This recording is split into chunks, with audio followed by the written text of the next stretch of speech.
தோழமை உறவுகளுக்கு வணக்கம். சேலத்துல நடந்த தாவேக்கக்கூடிய கூட்டத்துல விஜய் அவர்கள் பேசிய பேச்சு தான் இன்னைக்கு வரைக்கும் வைரலா வந்துகிட்டு இருக்கு. அது மட்டும் இல்லாம விஜயை நிறைய பேர் அட்டாக் பண்ணி பேசிட்டு வராங்க.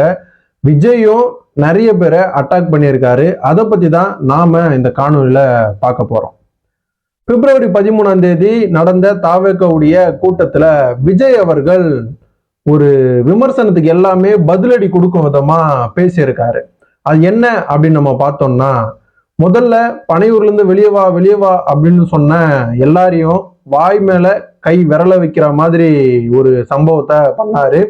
ரொம்ப நாள் கழிச்சு விஜய் அவர்கள் ஒரு மீட்டிங் ஒண்ணு நடத்துறாரு. அதுவும் சேலத்துல நடத்துறாரு. இந்த மீட்டிங்க்கு 5000 பேர் தான் அனுமதி அப்படின்னு சொல்லிட்டாங்க. அதனாலேயே 2 நாளுக்கு முன்னாடியே அங்க இருக்கக்கூடிய பார்த்திபன் அவர்கள் தாவேக்க நிர்வாகின பார்த்திபன் நிறைய பேரை நிக்க வச்சு நம்ம எல்லாமே பண்ணணும், எதுவுமே மிஸ் ஆகக்கூடாது, எதுவுமே தப்பு நடக்கூடாது, மலை மேல ஏறக்கூடாது, அங்க போகக்கூடாது, எல்லாரும் தண்ணி கொடுக்கணும் அப்படி இப்படின்னு சொல்லி ஒரு ட்ரில்லு மாதிரி, ஆர்மி ட்ரில்லு மாதிரி வச்சாரு. அந்த வீடியோ எல்லாமே வைரல் ஆச்சு. அது நம்ம எல்லாருமே தெரியும். அது மட்டும் இல்லாம காவல்துறையும் ஒரு 51 நிபந்தனைகளும் தாவேக்காக விதிச்சது. அந்த மேடையில முதல்ல பேசும்போதே பார்த்திபன் என்ன பேசினார்னா, தாவேக்காவுக்கு 51 நிபந்தனைகளை விதிச்சிங்களே, இதே ஆளுங்கட்சிக்கு நீங்க விதிப்பீங்களா அப்படின்னு காட்டமா பேசினாரு. அதுக்கப்புறம் தான் சம்பவமே நடந்துச்சு. அது என்ன சம்பவம் அப்படின்னு பார்த்தோம்னா, விஜய் அவர்களுடைய ஸ்பீச் தான் சம்பவம். முதல்ல திமுக அட்டாக் பண்ண ஆரம்பிச்சாரு. திமுக எப்பவுமே அட்டாக் பண்ணுவாரு. ஒண்ணு எங்களுடைய கொள்கை எதிரி பாஜக, எங்களுடைய அரசியல் எதிரி திமுக அப்படின்னு சொல்லிட்டு தான் திமுகவும் தாவேக்காவும் போட்டி அப்படின்னு சொல்லிட்டு தான் அவர் ஆரம்பிப்பாரு. அதே மாதிரிதான் ஆரம்பிச்சாரு. எல்லாமே அவுட் ஆஃப் கண்ட்ரோல் அப்படின்னு சொன்ன நம்ம முதலமைச்சர் ஸ்டாலின் சார் அவர்கள் அவர் இருக்கக்கூடிய அவுட் ஆஃப் கண்ட்ரோல்லாம் என்னன்னு தெரியுமா? தமிழகத்துல சட்டம் ஒழுங்கு சீர்கேடு, மக்கள் பாதுகாப்பா இருக்க முடியல, இதுல எல்லாம் அவர் அவுட் ஆஃப் கண்ட்ரோல்ல தான் இருக்காரு. அது மட்டும் இல்லாம எங்களுக்கு உங்களை மாதிரி எல்லாம் ஊழல் பண்ணலாம் தெரியாது, எங்களுக்கு மக்கள் நலன் தான் எங்களுக்கு வேணும், எங்களுடைய மக்கள் நலனுக்கான தேர்தல் அறிக்கை தயாராகிட்டு இருக்கு, அது வந்தவனே தான் உங்களெல்லாம் அமைதியாக்க போறேன், அந்த தேர்தல் அறிக்கை வந்தா உங்களெல்லாம் அமைதியாக்கிடும் அப்படிங்கிற மாதிரி எல்லாம் பேசினாரு. அது மட்டும் இல்லாம முதலமைச்சர் ஸ்டாலின் அவர்கள் மகளிர்களுக்கு ஒரு 5000 ரூபாய் அக்கௌண்ட்ல வரவு வச்சிருந்தாரு. இதை தெரிஞ்ச நம்ம விஜய் அவர்கள் என்ன பேசினாருன்னா, உடனேயே அதை தன்னுடைய களமா மாத்திக்கிட்டாரு. 5000 நீங்க வாங்கிக்கிட்டு நீங்க தாவேக்காக ஓட்டு போட்டுருங்க அப்படின்னு சொல்லிட்டு நகைச்சுவாவையும் பேசினாரு விஜய். அது மட்டும் இல்லாம ஸ்டாலின் சார் அவர்கள் இப்போ வீடு வீடா போயிட்டு உங்களோட கனவு என்னன்னு கேட்கிறாரு. எப்போ 4.25 ஆண்டுகள் ஆட்சி செஞ்சுட்டு இப்போ போயிட்டு கனவு என்னன்னு கேட்கிறாரு. அவங்களுடைய கனவு என்னன்னு சொல்லட்டுமா சார்? நானு என்ன அப்படின்னா, அவங்களுடைய கனவு இந்த ஊழல் ஆட்சியிலிருந்தும் இந்த பாதுகாப்பற்ற ஆட்சியிலிருந்து எங்களை காப்பாத்துங்க, நாங்க தாவேக்கு தான் ஓட்டு போடுவோம், அப்படிங்கிற தாவேக்கு தான் ஆட்சியில் அமர்த்த போறோம், ஒரு மாற்றத்தை கொண்டு வர போறோம், இதுதான் தமிழக மக்களுடைய கனவு சார் அப்படின்னும் சொல்லியிருக்காரு. நிஜமா தமிழக மக்களுடைய கனவு அதுதானா அப்படின்னு சொல்லிட்டு நமக்கு என்னன்னு போக தான் தெரியும். அது மட்டும் இல்லாம எங்களை போயிட்டு சில பேர் விமர்சிக்கல, சில பேரோட B team, A team, C team எல்லாம் பேசிக்கிட்டு வராரு. இங்க யார் ஆட்சி செய்யறா? இங்க திமுக தான் ஆட்சி செய்யுது. திமுக தானே நாங்க கேள்வி கேட்போம், எதுக்கு தேவையில்லாம அவங்களெல்லாம் போயிட்டு கேட்க போறோம் அப்படின்னு பிஜேபிய சாடாம அவங்களுடைய சாதகமா பேசினபடியாவும் ஒரு தகவல் சொல்லியிருக்காரு விஜய் அவர்கள்.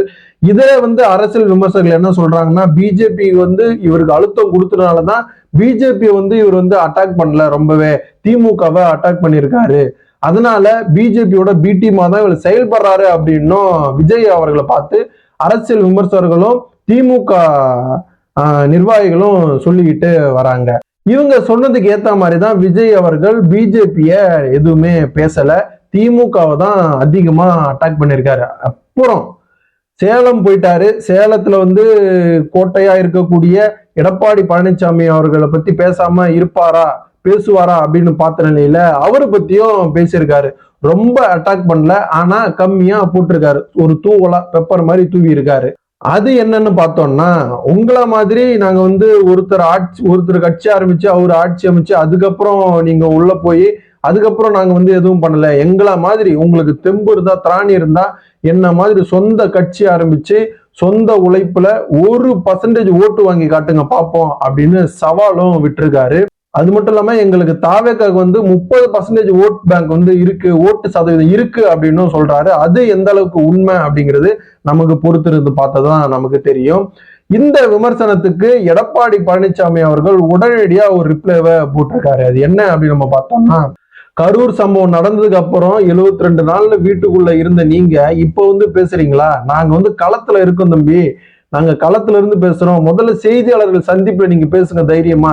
அதுவே உங்களுக்கு வந்து பயப்படுறீங்க, செய்தியாளர் சந்திப்பு நடத்த மாட்டீங்க, பனையூர் பண்ணையார் அங்கிள் அப்படின்ற மாதிரி ஹேஷ்டேக் எல்லாம் போட்டு அதிமுக ஐடி விங்காரங்க எல்லாம் விஜய் வந்து கடுமையா சாட ஆரம்பிச்சாங்க.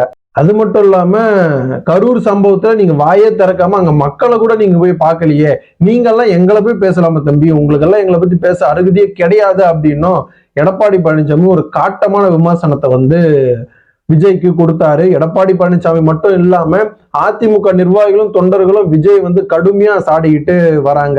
ஏன்னா விஜய் அவர்கள் இந்த களத்தை வந்து தாவேகாவுக்கும் திமுகவுக்கும் தான், திமுகவுக்கு எதிர்கட்சி தாவேகா தான் அப்படிங்கிற மாதிரி மாத்திக்கிட்டு வர்றத வந்து நம்ம பார்ப்போம்.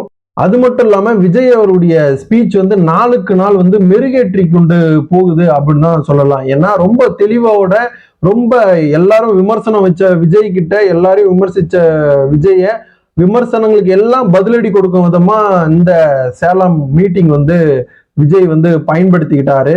தாவேகாவுக்கும் திமுகவுக்கும் தான் போட்டி அப்படிங்கிற மாதிரி நிலைய விஜய் வந்து உருவாக்கிக்கிட்டே வராரு. ஒவ்வொரு மீட்டிங்கிலும் அவர் இந்த மாதிரி உருவாக்கிக்கிட்டே வராரு. இதன் மூலியமா அதிமுக வந்து டம்மி பண்றதுக்காகவே விஜய் வந்து பேசுறாரு. அதிமுக கடுமையா விமர்சிக்கல அப்படின்னாலும் திமுகவுக்கும் தாவேகாவுக்கும் தான் போட்டி அப்படிங்கிற ஒரு களத்தை, ஒரு தேர்தல் களத்தை விஜய் வந்து உருவாக்கிட்டு வர்றதை வந்து நம்ம எல்லாருக்குமே தெரிஞ்ச விஷயம்தான். அதே மாதிரி பிஜேபி அழுத்தம் கொடுத்ததுனால விஜய் அவர்கள் யாரு கூடயும் கூட்டணி வைக்காம, காங்கிரஸ் கூடயும் கூட்டணி வைக்காம திமுகவை மட்டும் எதிர்த்துட்டு வராரா அப்படின்னு நிறைய பேர் விமர்சனம் பண்ணிட்டு வராங்க.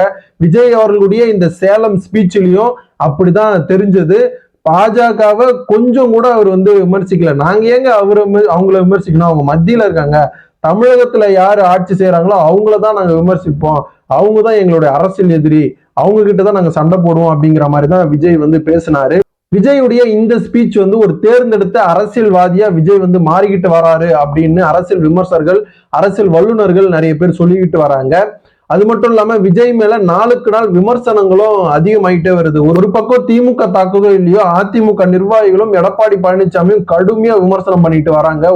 ஒரு காலத்துல விஜய் வந்து தம்பி அவருக்கு எதுவும் தெரியாது, பாவம் இப்பதான் ஆரம்பிச்சிருக்காரு, அனுபவம் வேணும் அப்படின்னு சொல்லிட்டு வந்த அதிமுக காரங்க இன்னைக்கு அதிரடியா ஒரு விமர்சனத்தை வைக்கிறாங்க.